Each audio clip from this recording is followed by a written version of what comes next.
लोगों को कह रहा है कि मैं इसका मालिक हूँ। मैं तो बहुत परेशान हूँ।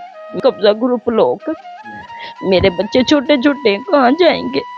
इसके ऊपर आप देखें 3 मरले लिखी है, इसके ऊपर 2 मरले कुछ चीज जगह लिखी है। मैं भी बहुत बीमार रहती हूँ, मैं जब रोती हूँ मैं बहुत बीमार हो जाती हूँ। मैं अब क्या करूँ। मैं वकील को दोबारा 10,000 देने गई, वो कहता है मैं 10,000 आपसे लाके पूरा मकान आपको दे दूं। मैंने कहा मैंने तो 40 लाख रुपए दिया हुआ है, मेरे पास सबूत है, ये देख लें बेटा। एक गरीब हो, कोई मस्कीन हो तो उनकी जगह पे कब्जे कर लेने, बदमाशों को बेचना। जो बदमाश आया था पिस्टल लेके, उसका क्या नाम था? मैं नहीं, उसका नाम नहीं लाना चाहती। बताएं, सीसीडी जब देखेगी तो वो खुद उसका पिस्टल भी देखेगी और उसको भी देखेगी।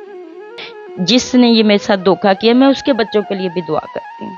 मेरे बच्चों का हक मुझे दे। मैंने मजदूरी की है, मेरे 20 साल मेरा बहुत बुरा हाल हो गया है।